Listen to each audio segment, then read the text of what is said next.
All right, welcome. This is the next installment of Jay's Analysis. I am, of course, Jay Dyer. Tonight we're going to be doing something a little bit different. We haven't done a geopolitical analysis discussion in a while, and we've not done a discussion of the rackets, organized crime, the Mafia, how that relates to the music industry, how that relates to jukeboxes, yes, jukeboxes, how it relates to perhaps intelligence agencies, and much more. Hollywood, if you've read my books, you know about this stuff. But I have with me tonight an interesting character. His name is Justin Stamm. He is a writer, blogger, and small business owner in the San Diego area. And he is going to talk to us about some of these topics. This is not the only interest that he has, but this is one field that he has interest in. So, Justin, if you want to say hello to our audience? Hey, Jay, thanks for having me. How's everyone doing? We are doing great. Glad that you are willing to come on. And I remember when you reached out to me a while back, and I thought you would be a really good guest eventually. I just wanted to wait until the timing was right to have you to come on. And there, get your image up here. Yeah, I'm not an aficionado of this kind of stuff. I know some things just insofar as they relate to topics I researched in grad school and topics I researched for my book, that kind of stuff. So maybe you could tell us about an overview idea. Why does this matter? Why should we be concerned? I mean, is Hollywood giving us a false image of what the wise guys, what the Mafia is? Why does it matter? Yeah, I have a particular worldview on this triad of paradigms idea, and I think it applies to a lot of things. In fact, I think it applies to most things, especially regarding politics and history and so forth. There's always the proverbial demiurge character, a PR campaign or a PR person promoting what we think is the real nature of a thing, but most people wouldn't interact with that thing, especially when it's regarding the Mafia. They wouldn't know it existed. In fact, the government denied its existence for decades. And then when they finally did, they gave us an information that they're just selling fur coats and cigarettes in the street corner. And when in actuality, it's a worldwide thing. And it's not just Italians, it's not just Jews, it's not just Polish and Irish. There's a lot of different organized criminal organizations that oftentimes get in bed with political regimes throughout the world, not just in America. So who's preventing you from knowing that? And what interest would they have in projecting that representative nature or image of that thing, say the mob or themselves in politics? Well, we know it's the media. Yeah, good point. Right. Yeah, so the media plays a certain role in not just covering up, but also crafting alternative narratives, giving us alternative stories that, glamorize, that make things picturesque, make things interesting stories. Absolutely. But don't really tell us what's really going on. Now, you talked about this triad image that you've sketched out. Can you fill that out a little bit more? I'll try to put an image of this up, but that's what you're getting at here, right? The way that we're kind of duped is essentially what you're talking about. Yeah, essentially the top sphere represents the true nature of a thing, say like we're talking about the mob. Okay. The second sphere below to the left represents the image projected that isn't the true nature. And the lower sphere to the right represents a person observing it, say Joe Blow, whoever. But they don't observe the true nature of that thing, especially things they would have no interaction with other than through media. They often only see the image, the projected image of that thing, its representative nature. Now, if the representative nature of a thing is the same as the true nature of a thing, then what that person observes is congruency. They're getting, you see what you get. If there's no congruency, then when that person gets a glimpse of the true nature of that thing, God forbid, that's what the PR campaign doesn't want you to see, then when they see it's the representative nature is not real, they can't accept both. It violates the law of non-contradiction. So that's when they have to choose. And oftentimes people choose what they see with their own eyes, not always. And when they see the true nature of a thing, then you have a problem there. How are they going to run enough PR to cover up and revert that person's eyes back to the false image, right? Yeah. And I think we've seen that over the past several years. People on several different issues you don't have to go into to stay on track. They know they know the media on any paradigm, right or left paradigm, constantly lies, and they justify it because they use a predator-prey natural philosophy that, look, my ends justifies my means. Yeah. Well, that's what the mob does. And so they're really acting like criminal enterprises, and that's the point. And it's something that is very difficult to accept. And in my opinion, for instance, what are some of those things they project about the mob that are not real? Just pick one thing, and you see movies like Godfather or Goodfellas. Okay. We don't touch drugs. No drugs. No drugs. Well, when you say that to a guy like me, that knows that's not true on a global basis, French connection, right? Then you're at a contradiction. At least I am. Now, if I know that, and you know that, and the media giants certainly know that, and the real question really is then, why would the media in Hollywood be throwing shade for organized crime? Could it be they're in business with them? Yes. Yeah. Exactly. But they're not in business in the way, directly and indirectly, not in the business in the way that the average guy would think. When I first met Jimmy in 1996, he said things like global government, federal mafia. I never heard stuff like that. I was a young guy, and I didn't understand what he was talking about, right? But when he said things like that, and you do your research, they're the ones through certain operations that are in bed with the mob. Operation Underworld, Operation Husky, where they help allies win World War II in Sicily. Exactly, right. And then you have the sub-program under MK Ultra, Operation Mockingbird, where they directed information flow to the media in Hollywood, propaganda. Didn't Midnight Climax also have a connect? Yes. Yeah, right. Go ahead. So when you see that, it's not the mob that puts these federal agents in jail. It's the federal agents that puts them in jail. So who's the real mob? Exactly. Yeah. Who's the real boss? Exactly. I want to get your comment on that a little bit later on. So I've got your diagram here for everybody to see. So if you notice the way he sketched this out, you have up there at the left the power structures that are essentially creating the false image, and they've got a PR layer here that kind of blocks what you see so that there's a false image projected and average Joe sees the false image.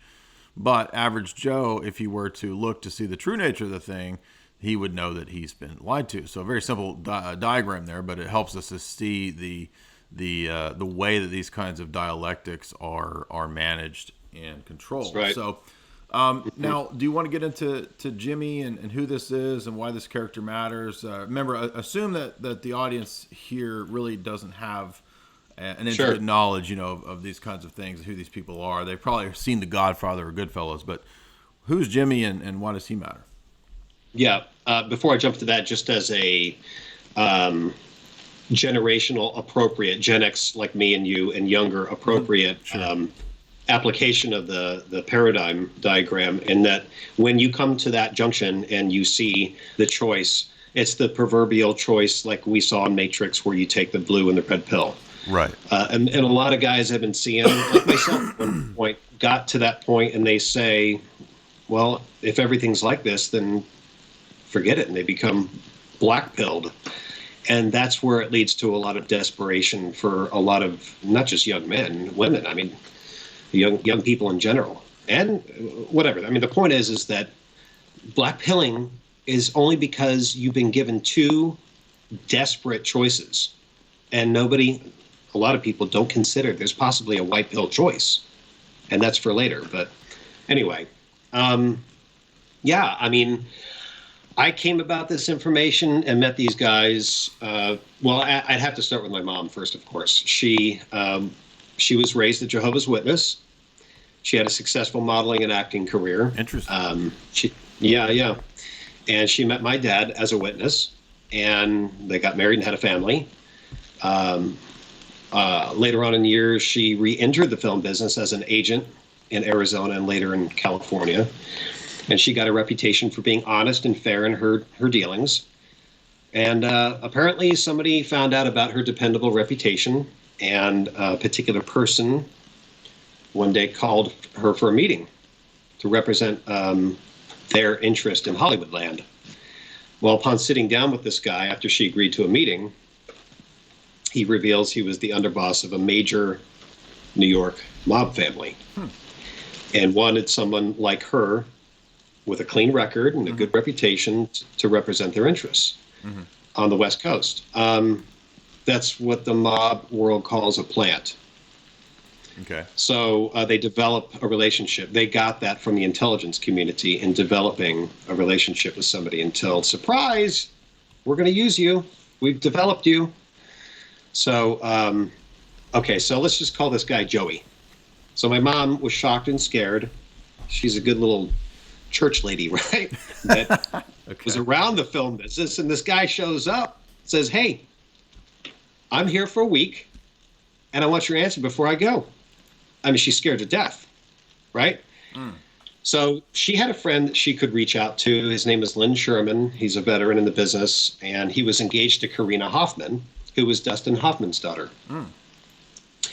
So he tells her, oh my God, that guy is really scary. Karina knows somebody that can help you. So she called this friend of hers, Karina did. And the next day, my mom picks up the phone, and on the other end was this guy named Tommy Sobek. Hello, is this Diana Stamm? I hear you had some trouble out there in California with this Joey. Terribly, he should be treating a nice lady like you like that, right? And just talking like that. I mean, what does she know? Don't worry, you're a friend of Karina, so I'm going to take care of this for you today. It'll all be over. So my mom's thinking, who is this guy? Right. It's like out of a movie. I mean, it's crazy. It sounds like a movie. Yeah. So the next day she gets a call from this Joey, who's now back in New York. Hello? Diana, this is Joey. Yes, what do you want? Look, I'm back in New York now. Oh, I was told to give you a call and apologize. I didn't know you were with Jimmy Alo. She didn't either. Oh, okay. So she wasn't even really aware of the full story. Well, she didn't even, when she talked to Tommy, she didn't know about Jimmy. Yeah, that's what I'm So it's the first time she heard his name. Okay. But she plays it cool. She says, okay. Yeah, well, anyway, I won't be bothering you anymore, and you won't be hearing from me again. So take care. Click, hangs up. Gone. Never heard from him again. So my mom was thinking, who the heck is this Tommy and Jimmy could tell this guy to go away? Right? So that night, she gets a call from Tommy again. Diana, did that Joey call you? Yes, he did. And he apologized. What did you tell him? And who are you? Right? I told him, you're with Jimmy Blue Eyes. Anybody else bothers you like that, you come to me and I'll take care of it. You're with Uncle Jimmy now. Well, who's this Uncle Jimmy that could tell this Joey what to do? Right. Jimmy's a boss. He says, Jimmy's a boss. I mean, like, that's it. So she learned about Jimmy's history and, for all intents and purposes, became her godfather. Huh. Okay. What can you tell us about Vincent Alo that we need to know? Yes. So that's where it kind of leads to getting introduced to Jimmy. Now, ironically, this Tommy was trying to put together a story himself about the mob. And it was based on his relationship with Jimmy and Meyer. So he was trying to do a Jimmy and Meyer Lansky story. And he spent his whole life with these guys. So he said he didn't trust anyone else because Hollywood is full of pimps and whores. I mean, his words. Right. Yeah. His words, not mine. Well, yeah, so pretty accurate description, right? I mean, yeah. Well, amen. So mom says no to him because what does she want to? She wants to do nice stories, and what am I going to do with this? She said no for like 2 years until she finally says, okay, fine, look, I'm just going to, if we do it, it's not going to be gratuitous and a smut film. It'll be a history piece. So they both agreed. And so for several years, she talked to this Tommy, and Vincent Alo, Uncle Jimmy, and he accumulated the storyline about Jimmy and Meyer's partnership and friendship. They had their whole life. And the Godfather movie, this is where it goes to the Godfather movie so now. Godfather 2, right? Part 2. That's right. Yeah. Yeah. So Godfather movie got it all wrong with Hyman Roth. Now, you were right in your Esoteric Hollywood 2 and pointing out that it is it's not probably, it is. It was supposed to be Meyer, and Johnny Ola was supposed to be Jimmy Alo. Right. But their dynamic is what they got wrong. They acted like Jimmy was under Meyer. That was crap. Really? The first time this is the first time this has ever been talked about, okay? So Jay's analysis is getting the exclusive here. Uh-oh. All right. So do I need this exclusive, or is this dangerous exclusive? No, no. This is good. You'll like it. Okay. So Jimmy had his own crew, but only after leaving New York and Luciano's crew. Okay. Which later became the Genovese family. Yeah. Okay. So there's a difference between a crew and a family. Okay. Jimmy never formed his crew into a family. However, there are a few reasons for this, right? When the commission was formed as sort of a council of equals in 1931 to settle disputes and discuss operations of various rackets, they had an enforcement arm. So if you have rules, you got to have rule enforcement. Yeah, right. That would straighten people out and they broke the rules or raised too much attention, right? That was Jimmy's crew. It wasn't a family, but essentially it really was in some ways because it was like the sixth family. Okay. So we're always told there's five families. Five, right. Yeah. When in reality, there's families all over the country, not just in New York. Yeah, but he helped settle disputes in addition to businesses he had with and without Meyer, which had his own crew as well. Meyer had his own crew as well. In fact, the model of operating as a crew rather than a family was something that was from the Jewish gangsters. Okay. So that's extremely important. Now, refresh me here because I haven't watched Godfather 2 in a while. So when Michael goes down to Cuba and they're going to set up the resorts, Johnny Ola is who is pictured as having part of the setup there with the Hyman Roth character, right? Yeah. So what I was told, from the guys that were there before Castro, right, was Jimmy and Meyer owned all the slot machines right. in Havana. That was them. Yeah. Okay. Yeah. So did they own all the like Hotel Nacional?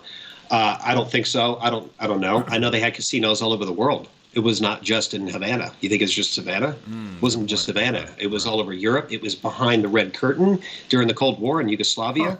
A friend of ours, I know. A friend of ours might be listening tonight, Nick Bannon. Nick Bannon is a good friend of mine. He's like an uncle, and he shared a lot of stories. He would often partner and run a lot of these outfits with guys in Europe, even in Yugoslavia. Now, Nick was the son-in-law of Benny Binion. And anybody that knows Binion's Horseshoe Casino in Vegas, Benny Binion was a Las Vegas cowboy gangster. So, but Nick, he's the one that came up with the World Tournament Poker. That was him. Oh, okay. Yeah. So he's a good friend. But anyway, and Cuba, various people. But remember, this was almost like an Epstein thing. They would wine and dine a lot of wealthy, powerful people and politicians and bring them down there. Send them down to Cuba, give them some girls, give them some... And they would be digging up dirt on them. So when they wanted a certain law passed or influenced, hey, remember these pictures? Yes. Remember that nice thing we did for you? Yes. Okay. That makes sense. Okay. That was their...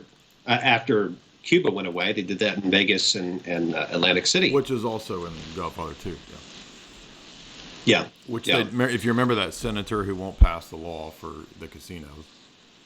Of course. And then he shows up in one of Michael's brothels, right? Next to the dead whore. Yeah. That's right. So the funny thing is about Jimmy, he always prided himself as being a businessman. His paradigm, the way he saw himself. In fact, I asked about somebody that had a book written about him in the late 90s. And he says, I go, what do you know about him? What do you think about him? I'm not going to say who he was. He says, that guy was a murderer. How can you believe anything he says? So he was known as being one of these guys that didn't touch what he called the dirty businesses. He didn't get involved with drugs himself. He didn't get involved with the hookers. He was so good with numbers. In fact, Jimmy worked in Wall Street before times got tough in this country in the Great Depression. So when things got tight, he left. He had a lot of discrimination against him because he was Italian at that time, but he was really good with numbers. And that later served him well in running operations that were, he called the clean businesses. Discrimination from what, like the WASP elite that we're talking about? Generally, yeah, but okay. And sometimes I often wonder if it was just because they're Italian or because they were Catholic. Okay. Right. See, I always hear about that it was just an issue of being Italian. And you can see Great Depression signs where, they literally had wage offers for people, day workers. It was like white guy for $10, black guy for $5, Italian $2. And they literally, it's crazy. Well, there's they a were scene literally too, on the like bottom. that. Have you seen Good Shepherd? Do you remember that? There's a scene, I think, in Good Shepherd where maybe it's not Good Shepherd. I think it is Good Shepherd. It's been many years since I watched that, but there's a scene where they're setting up the OSS, and I think it's the Robert De Niro character who's playing the Wasp, or it's the Matt Damon character, and he says something like, "We don't want too many Jews and Italians in the in the OSS, so let's keep it, let's keep it very waspy here." Yeah, it could be, but again, that comes from Hollywood. So right. Since most of what Hollywood says is propaganda, they have an angle, then I have to take everything they say with a grain of salt. So, like I said, I don't know what Sam Giancana ate for breakfast on this day, and some guys get so nerded out on this mob stuff. They really, how many guys did Tony Soprano kill? I don't know. All I know is the guys I talk to, right? It's like, who cares? It's like memorizing sports stats. It is. Who cares? That's faking gay. It is, yeah. It is. Okay, so anyway. Yeah, go back to where we were. So now you were telling us about his, he was doing Wall Street stuff, and then times get tight. Sure. Go ahead. He went out and I think it was the second time he got arrested. First time he got arrested was when he quit his Wall Street firm he was working for. And he tried to knock over a bank or a store. I got to go back into my transcripts of interviews, but he said he gets caught. The other guys ran. He goes to jail, and he swore to himself he'd never go to jail again by doing something. He never carried a gun again his whole life. Never killed anybody, he says, which I believe him because he didn't have to. I mean, he had guys crawling at his feet saying, "I'll kill anybody for you." It's just that's the way that world is. But he was so good at running legitimate businesses and running illegitimate businesses for legitimate businessmen in Wall Street and in. Yeah, I know. It's just okay. That he didn't go to prison again until years later, after Bobby Kennedy becomes the Attorney General when JFK appointed him. Now, Joe Kennedy goes to Jimmy and Meyer down in Florida and says, "We're going to make a run for the White House in 1960. We need your help. We need the union vote. We need your machines that you distribute through MB and Simplex Distributing to fix the machines, right? The voting machines." And Jimmy says, "We already got our guy in Nixon." You mean the voting is not real? You telling me my vote doesn't matter? What? How dare you? This is what voting is. Voting is what polling is now. Polling is just a consensus report from media organizations to see how much they can get away with. And that's why every single year it's always neck and neck. I mean, look at the 1960 election with JFK and Nixon until the Al Gore George W. Election. That was the closest election ever. So what Joe Kennedy did? Wasn't there alleged? I mean, I don't want to get off track, but there was alleged election rigging in that one too. Not that I care about Bush or Gore, but I mean, there was allegations of rigging in that one as well. Yeah, I don't know if I should say that. One particular person that a lot of people hate, that's an international wealthy person, is partners with the guy that owns the majority of the electronic voting machines in America. Yeah, I think a lot of people know that, right? Yeah. So, anyway, so Joe Kennedy, when he got turned down, he was really pissed. So he walks over to somebody else he was doing business with years earlier as well. He did business with Jimmy and Meyer, did business with Santos Traficante in Florida as well, did business with a lot of people. But he was with the Irish. He wasn't a gangster himself, but he was with the Irish over in Maryland. So he goes to Giancana over in Chicago, right? Momo. Right. So he goes over there, and he helps him out. And out of revenge, he tells his son, Bobby Kennedy, to make the first order of business of going after two people that he hated. First was Jimmy Alo. Second was Jimmy Hoffa.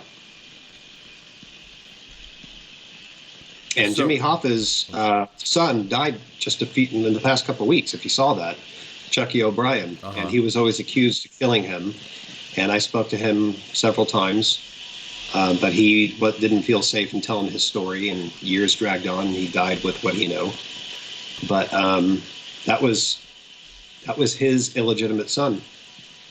Jimmy Hoffa Jr., as it was related to me, he had this kid with a woman that worked for him at Detroit 299, the local Teamsters that Jimmy started out at.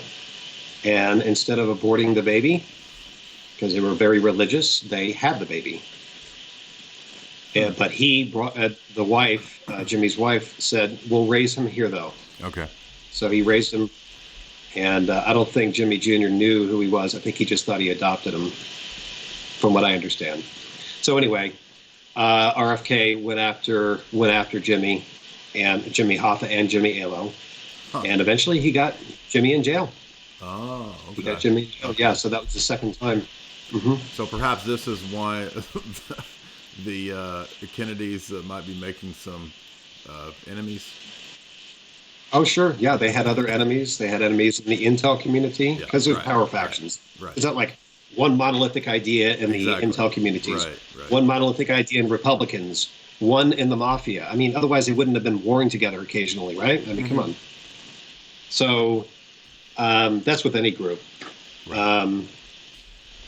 The guy down in Louisiana, he really had it out for him as well.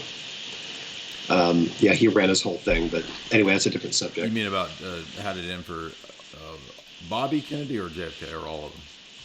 Well, there were guys. Albert Anastasia had an illegitimate son, and I don't know if he wants me to mention his name, so I won't. But he's been in a few movies. Okay. And I met him. He had a lot to talk about, but Joe was told.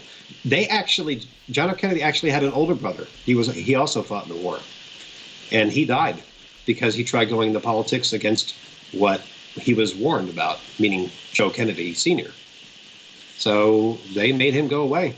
Then he pushes JFK and then RFK, and they warned him years earlier. And it wasn't just the mob; it was other people too. Yeah, right. No, I knew it was a confluence of interests there. Sure. He was an anti-globalist. Joe Kennedy was an anti-globalist. Joe Kennedy was an anti-globalist. Yes. Okay. And so I think, in my opinion, that's the through line there. Now let me. I always hear stories that he worked with a lot of organized crime and that he was pretty much a gangster himself. But you're saying that he legitimately wasn't interested in international In what sense do you mean he wasn't a globalist? Like he was pro-America, or what do you mean? Well, he's definitely pro-America, but he was also very anti-socialist. He was a good Right. friend of Charles Lindbergh and Henry Ford, Okay. anti-communist. Yeah, so he had his heavy opinions about things, but I see. not one man can't do a whole lot. You have to be with the power faction, and Yeah. Right. Okay. so he wasn't necessarily a gangster, but he did a lot of. I see what you mean. He was Okay. involved with a lot of stuff. He ran rum, and Oh, is it he true was that a he bootlegger. ran the rum with and the vodka with Al Capone? That I don't know, but it could have been most likely. Al Capone started out in New York and was an East Coast guy, Well, and if you he. go to Hot Springs, they have like all these historic tours that they do down there. Which I mean, I don't know how legitimate, but Hot Springs was supposedly like the retreat, for different mob bosses. They would go to Hot Springs and have meetings. And Sure. so one of the history tours there will tell you that Joe Kennedy Sr. was running during the Prohibition, was running alcohol with Al Capone. That's one of the stories there. I don't know if that's true, but Sure, it could have been, but I mean, what do they choose to tell you? How many? I mean, it takes law enforcement. It takes Hoover looking the other way for decades because he was in. Well, yeah, let's just say he was I know looking the other way. Prohibition Yeah, is yeah, kind yeah, of a yeah. ridiculous thing, but yeah, It was judges, it was senators and congressmen. So when I hear somebody say this guy did it, it takes a whole network of people. So to just say, I'm not saying you're saying this. right, I'm right. saying what the paradigm once The again, way what the we're being story's given told, is. yeah. I mean, come on, it's easy to pin something on. If we could just get rid of one guy, we'll attain utopia. I mean, that proverbial promise. Get rid of this group, get rid of this idea, then we'll get utopia. You're not going to get utopia. You have to deal with Right, what you have. That's right. it. So anyway, So back to Jimmy. The story then is, how do we get to the jukeboxes, because that's really fascinating, the way that was going down. well, let me flesh out just a couple more Okay, things sure. about the commission. So when the commission was formed in '31, there were just warring factions amongst Irish, amongst Italians, amongst Jews and their gangs, all against each other in some ways. So they weren't very organized, except for the Jewish mobsters. Now, on my transcripts, page 1, Tommy and my mom asked Jimmy on record, who was feared the most back then when you first got started with Luciano? And he says, well, the Jews. The Irish were the biggest group, and they'd been around for much longer than the Italians and the Jewish gangsters. But the Jews, because they were more organized, they had a systematic way of taking care of business and problems. So there was no syndicate before that, nothing to standardize everything. So when the commission was formed, Lansky and Luciano wanted something they called the United Nations of Wise Guys. So Jimmy would say that although Jews didn't form families like Italians, they didn't have dons. They organized us. That's what he says. Into a business in order and you're saying to that leave all blood feuds behind. the Irish mafia was actually larger in this earlier phase, like Gangs of New York type stuff. This period that we're talking about, like back then, it was larger in the sense of Irish mafia, and then is that what you're saying? As a category of gangsters, there were more in number. As a category of a national syndicate, Right. they weren't organized into a group that we may know through movies as that. Jimmy would always say there was no such thing as a countrywide mafia. We all did our own thing. We just agreed on certain rules. Right. And That's so kind of the anybody. Yeah. Yeah. In Godfather 1, that's kind of how it's portrayed. If you remember how Don Corleone will go and meet with the heads of different families, and it's kind of like business districts, right? Like we have this business district, you have that business district over there. It's like a franchise. It's a franchise territory. There we go. Yeah, exactly. Yeah. So, and that was nationally. I mean, every square inch of this country was carved up at one time as either somebody's already existing territory or neutral grounds like Arizona and Nevada. Is Anybody that why could go Las and set Vegas up is what it is? Yeah. Okay. Yeah. Yeah. it was considered neutral territory. Right. So, so anyway, along with that comes the formation of a special group for enforcement. But that's all I can say about that particular thing. Okay. So that was Jimmy's and oftentimes Meyer's, let's say, group. So can you talk about the jukebox thing? Because I'd never heard this until I think you mentioned it. I thought that was really fascinating. Yeah, so we weren't really allowed to talk about Jimmy before he died because other people had done that before and people went to jail. Because under RICO law, if somebody that's actively or has actively participated in some criminal enterprise and goes on record about it, that's an admission of guilt. So some people have to die off. And so while we were, it sounds so crass to say that, but look, that's what I was told. I met a lot of other people along the way. And one of them was this Mike Falco that a lot of people have heard on the YouTube thing. Yeah, yeah. Mm-hmm. So by the way, you have a YouTube channel with kind of some clips and interviews and this kind of stuff if people want to check that out. I think I have it linked here. If not, I'll link it later, but go ahead. Cool. Yeah. So Tommy calls me one day and says, "Hey, I want you to talk to somebody. This guy's name is Mike Falco. He's related to Edie Falco from The Sopranos. He's a cousin to her. He's a cousin to Danny DeVito. He's related to, all these other mafia bosses." I'm like, okay, well, what am I going to do? What? Well, you said you wanted to do something about the music stuff, right? The jukebox era. You love that era? Yeah. He was in the middle of it. Oh, cool. So I talk to him and start recording, and he's such a character. Yeah, I've listened to those interviews. Those are really neat. Let me put those. I'm going to put that link. I forgot to add that link. I'm going to add it right now to the description. Cool. But go ahead.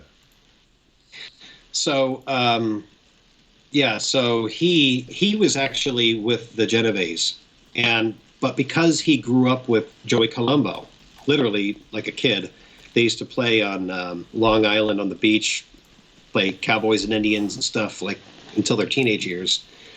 He went his way. Joey Colombo went the other way, and Joey was in the Profaci family, and Mike was in the Genovese family. And later on, Joey wanted him on loan, quote unquote. It wasn't done very much, but he brought him over. And the reason why he brought him over was to work in Jersey, because the Profacis had a very small territory, but they ran it really, really well.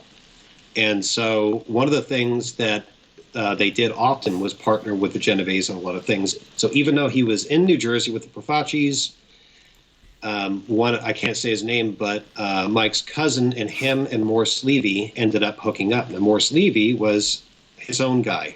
So books call him, they say he was protected by the Genovese. Well, he may have been, but he himself was also a boss of his own crew. He was a Jewish gangster. And he was the most well-known record producer of the rock and roll era from the 50s all the way through I think the 70s, if I remember right. John Lennon even hated his guts amongst a lot of other people. Mm-hmm. Sorry. Yeah. There's an ad. No worries. So, so Mike starts telling me about how his life story. I says, well, I heard you knew something about the Payola thing. He goes, yeah, that was us. What do you mean us? Oh, that was me. I found Alan Freed, the first rock and roll DJ from Cleveland, and brought him over. And I put him in front of Morris Levy and says, you got to hear this guy. They bring him over, they recruit him, and he becomes a DJ, not in Jersey, although he broadcast out of Jersey, out of Mike Falco's house, the Moondog Alan Freed rock and roll show, out of his house. It was on the WINS New York radio station in New York in 1954-55, if I remember right, that was owned by J. Elroy McCaw, who was a CIA operative. Mm. He had relations with the mob previously during World War II under Operation Underworld, and he reached out to those guys, and they already had jukeboxes at that time. Jimmy and other people had jukebox rackets all over really all over the country.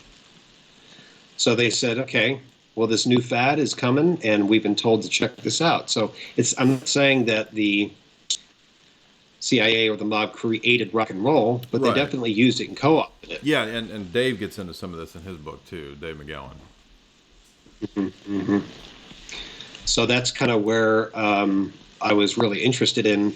Right. It's the jukebox rackets, yes, but if you wanted your record played in the jukebox, you had to be allowed to be in there by Right. the guys that own the jukeboxes. Yeah. Okay, that makes sense. And how do you get a record in there? You got to make a record with one of their record labels. Mm-hmm.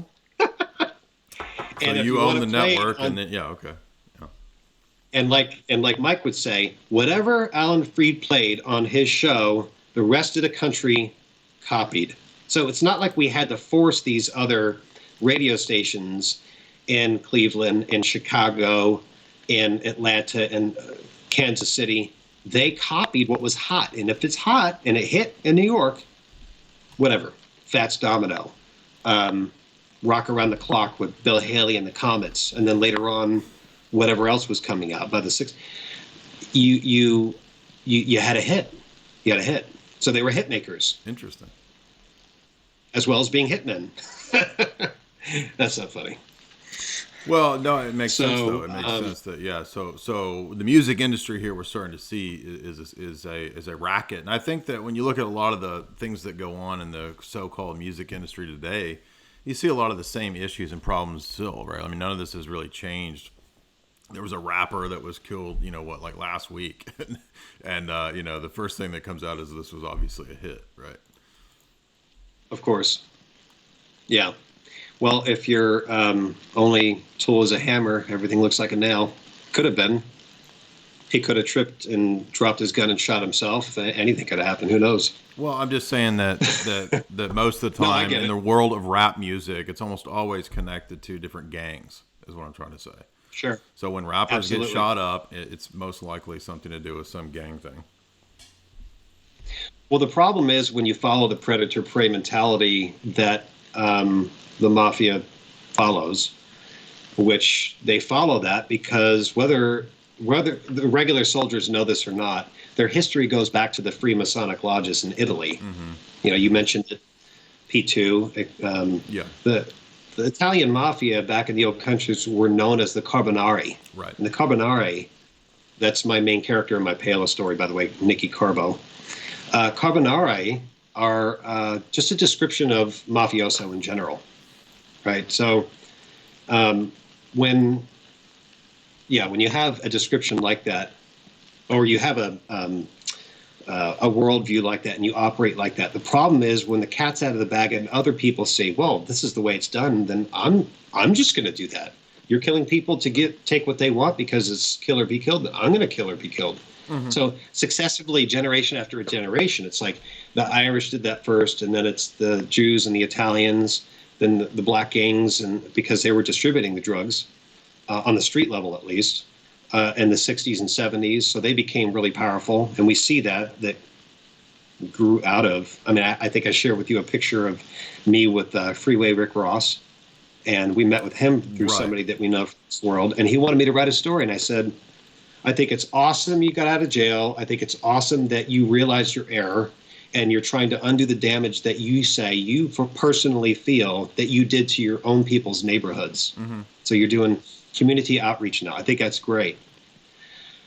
But everybody I know that has gone down the rabbit hole on trying to do stories about the drugs and the global network, going any deeper than the French Connection movies or a few other things that I know about, that we know about, they end up dead. And that's not a hill I'm going to die on. That's not why I never nerded out on this stuff. Every guy I've ever sat down with and talked to, I was never like, oh, wow, you're like this well-known, scary guy. I just they talked to me like, they probably opened up because I treated them like a regular person. Mm-hmm. Right? But I always look at them like, they're revealing to me something different than what the media is revealing to me about their partners in the government and intelligence agencies. Right. Does everybody in intelligence act like that? No. There's some really good, patriotic people that work in the FBI, the CIA, the NSA, the military, There are. I know. I met a lot of them, and they're really good people. Mm-hmm. They also have to deal with these types that aren't. So that's just how it is. I mean, this is the world we live in. Right. So, So so that's the reality here. Is I think to stress again that the real world is human compromise. It's deception. It's a lot of criminal syndicates, right? I mean, it's almost like the world is essentially run by these kinds of things. That's why we would affirm the Christian worldview, which says that essentially the fallen world system is run by none other than Satan himself. And so you're going to get this kind of a manifestation in a fallen world. It makes sense exactly. if the spiritual warfare perspective that we have is viewed as true. So I think that's what we want to kind of bring this home to, is to stress the fact that it's not about glamorizing crime, but understanding how the world really works, understanding the reality of what goes on.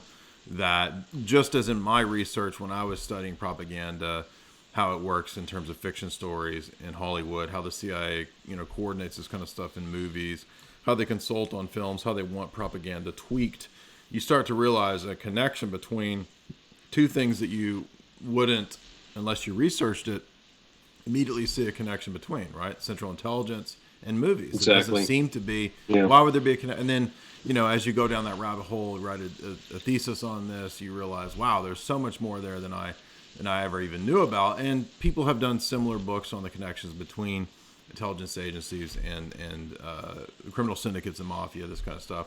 I'm curious what you think about like Whitey Bulger and like the CNN documentary where he says something like, I wasn't really an FBI informant. I was, they're lying about me. That the government's the real mafia. That's who, Mm-hmm. is the bad. What do you think about those kinds of stories? Is it just a thing where we don't really know? We'll never exactly know what was going on? Yeah, I heard some things about Whitey Bulger, but it's not my lane, so I don't want to talk about. I'm not saying I don't want to talk about. I'm just saying I don't want to act like I know about every single thing of the mob. Sure. I think that's a false pretense. So that thing I don't know about, that particular person, and I do know for decades the last territory where the Irish really, really ran things was Maryland. And they held on a long time in some other territories. But, generationally, most of these people, they make enough money, they're a success. Either they're a soldier and they get killed, or they have kids that go and be soldiers too, or they become really successful and they want their kids to have a different life. A better life. The guys that generationally stay in it, Right. they usually, when you become, like Jimmy would say, when you become really good criminals, you put, or when your kids get older, you get them into government, and that's when they become really good criminals. That's funny. Yeah. Okay. Oh, there we go. So now, Well, what they else? operate the same way. They operate in the same way, Right. and that's why I called that show that I'll turn into a novella book series pretty soon. What I call the 4-step process. The way the mob works is the same way that any kingdom in the past or might as right. World philosophy pushes. It starts off with the payoff, bribing. Then when that doesn't work, step 2 is extortion, meaning they get dirt on you, or or they put up false evidence on you, right? And then when that doesn't work, they use threats of violence, and that doesn't work, they kill you. But like Jimmy said, those guys, he would say those guys, right? I mean, yeah. That's the whole world. It's the history of mankind since the fall. When they don't get what you want, why shouldn't I? When you take the ought to out of it, why ought I not just kill you and take your stuff? yeah. If you don't fear any repercussions, well, when you have all the power and control and the money and the currency and everything else, then you'll dare to do anything until people are tired of it and they rise up. Right. And people think that's funny, and I'm not going to talk about revolutionary mindset, which, in my opinion, where this stuff leads to and where it leads a lot of young men, some young men and women, they see the world is this way, so why get involved? If the votes are rigged, even more so, why should I get involved? They take a whole black pill scenario. Some are black pilled, but they think the false promise of these so-called patriot groups for decades have been talking about the answer to our problems now is 1776. Yeah. Don't you understand? You can't be both a conservative and a revolutionary mindset at the same time. To Right. conserve means you're preserving something and keeping it true, not changing it. And a revolutionary is constantly changing, Yeah. constantly evolving. The whole revolutionary mindset comes from what you have been pointing out for years, what a lot of us in the Gen Xers started studying in the 90s, and that is it comes from the natural philosophy world. Right. Natural philosophy is from the Masonic lodges. Absolutely. The So how Enlightenment, can you- the Enlightenment is you all can't- Masonic philosophy. So telling young men a revolution is coming at any minute, not only is that a bunch of garbage. I'm not saying I'm a big Second Amendment guy. That's not the point. The point is the people calling it don't realize their whole mind is crossed. Yeah. It's broken. They don't realize why they can't do anything. They can't do it because their values and beliefs conflict with each other. Right. So I only care about what you're trying to preserve. And what you're trying to preserve, if it's Western civilization or civilization in general, I don't care about Western civilization per se. I care about what gave birth to it. You'll then, if you do that, then, only then, will you be able to preserve both. But if you're just trying to preserve the empty shell that it is now with no substance inside, then anybody can occupy it. And that's what we see now. Americans can be replaced, and we are. But it's not just because of who we are ethnically or whatever. It's because that's what they believe. They believe anybody's replaceable as long as we get rid of the nature of what this civilization has been. Right? So that's what it really dawned on me over the past couple of years, especially the past year. All these disappointments about politics. We want justice. There's no universal justice. Well, that's a universal statement. So you're disappointed there's no universal justice, but you want justice. Well, if you're black-pilled, you either go get gun training and then wait for this alleged revolution, or you become an incel. And it's not to your own fault because that's not your nature. It's the choices you've been led. My point is there is a third option, a white pill. And it's self-empowering. It's empowering to be ultimately self-reliant in building yourself. And if enough men and women are building themselves by obeying the fifth commandment, which is honoring your father and your mother, which is ironically what patriot means, like Jim Jatras said. Yes, exactly. Patriot Right. So you need the means we need the father- God pill, right? The black pill is not. We need the God pill. Is essentially what we need. Exactly. So you can't, again, you guys, not you guys, but people that say patriot and then say revolution. Patriot means fatherland, not fatherland from World War II Germany. Fatherland, it's a word, it's an idea in the word. And that is you're going to honor your ancestors and the heritage and land which you came from. Mm-hmm. And what's that? You're going to preserve what's part of it? What is it? What is the core of it? It's the church. It's the Christian life. It's get married, have babies, go to church, and work your butt off. And that's life. And if everybody was doing that, these leeches wouldn't have any power over us. Yeah, great summation there. That's the essence of this. Is that if you get into the espionage study world, the mobs, you study all this stuff, and it's black pilling, and so everything's so bad. It's not really. It's not really. That's part of this whole rabbit hole. Is that I'm not saying everybody needs to study in depth all this kind of stuff and know all these bad things. You don't actually need to know this because all it really does is show you that evil is real. There is a real force and spiritual power to evil, and you don't have to be a party to that. You can avoid that. And essentially, there are answers. There is a solution to this. I believe that solution is Orthodox Christianity. So that's at the end of the rabbit hole. If you're just in the conspiracy world, just studying the evil. There is no solution. It's just like, screw it. I'll just do whatever I want. But that's a dead end, right? That's a problem. You don't want to do that.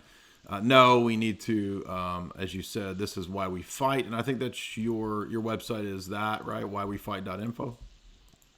Mm-hmm, yeah, I just changed the whole direction of what I was trying to do before with the whole Pale thing, which ironically, this is what I was trying to do with the Pale thing. But the average guy that's a Mafia fanboy, he gets to my YouTube channel, he'll get to what was my intended blog and my commentary, and all they want to hear about literally is what was going on at Tony Soprano's house. I'm talking about something extremely important here. Something way more important than that. Yeah. Yeah. I mean, we're talking about the survival and the duty that we have to preserve what we've been given. And what we've been given gave birth to this incredible civilization. Now, this is a byproduct of the fallen world in a lot of ways, but do not be loving anything in the world. But the church didn't originate in the world. Right. And the things that are good that grow from the church don't originate in the world. So we get rid of the byproduct negative parts of our existence and our civilization, which looks like we're being forced to right now, probably from a covenantal curse. And we're having to wise up. And guys like me are like, I didn't even know orthodoxy exists. I mean, it's either that or, the other side. But the depth and the philosophy and the depth of self empowerment through, giving you a whole worldview, giving you a whole activity list. Yeah, I need a workout list. I need a training routine for going to the gun range. You got all that, but you don't have the inside. Yeah. Your heart's not right. Exactly. Yeah. Great. If your heart's not right, then your head can't be right. And if your head's not right, you're not going to do anything, dude. Yeah, you're doing nothing. Well put. Can we take some super chats here, and I'll let you close with whatever you want to leave us with. Is that cool? Sure. Yeah. And what I thought, if you wanted to talk again and do this again, maybe next time we can talk about, the Codename Zorro story I wrote years ago and my interaction with Oliver Stone and some other people. Oh yeah, no, I definitely want to hear those stories. Those are fascinating. But we've gone a little. I'm wanting to start maybe tightening up, not because of anything that you said, just the way that I think that the 2-3 hour streams I think are getting a little too much for people. So I'm going to start trying to cut the streams down a little bit and see how that works out. So we're going to try to keep the streams now to hour and a half. Not trying to cut you off, but we'll definitely have you back on. It was a great conversation. But we need to get these super chats, or we won't. We'll be here for another 2 hours. Which again, I know that you have great info. Don't want to cut you off, but wings 1 2 3 $5. I'd love to hear you talk to James Kelly again. Is that possible? Your conversations with him have been my favorite by far. Probably not going to happen anytime soon with James Kelly. We don't see eye to eye anymore, so I don't think we'll be having him back anytime soon. Don't wish anything bad on James, but wish him all the best. But I don't think that we're going to be doing any interviews. Eli Hernandez, $5. Does the guest know about any? And by the way, you don't have to answer. You can answer as you see fit, Justin, of course. Do you know of any connections and influence for the rise of salsa music in Cuba and then in New York in the 1960s? It's an interesting question. No. Okay. Answered very easily there. Shining Diamond, $2. Did the Cuban Revolution delay any globalist plans? That could be debated. What do you think, Justin? Did the Cuban Revolution delay the globalist plans? Let's see. If we know that Castro had an IMDb account as an actor and was recruited for other operations before Cuba by the CIA with Che Guevara to run guns into Mexico, then he was probably used by them during the revolution. So that was the globalist plan. I think that there's an interesting case for that, definitely. Servando Gonzalez makes that case. So that's I would agree with that take. Elizabeth Leclerc, $10. Thank you, Elizabeth. Much appreciated. Everybody check out Justin's channel. I've got it linked, Why We Fight. You can go check that out. He also has a blog, Why We Fight, and then he also has a Twitter. But definitely subscribe to his channel as it's linked there in the description. Justin, thank you so much. Definitely please come back. Tell us about your interaction with Mr. Oliver Stone and the other stories that I'm sure will be fascinating. Absolutely. And Jay, thank you for everything you do. Thank you. From a distance, you've helped a lot of young guys and middle-aged guys like me, and we really appreciate your important work. Please keep it up, friend. Awesome. Thank you very much, Justin. And God bless everybody. Have a good night. Good night. Hey, I didn't mean to cut you off, but I didn't want to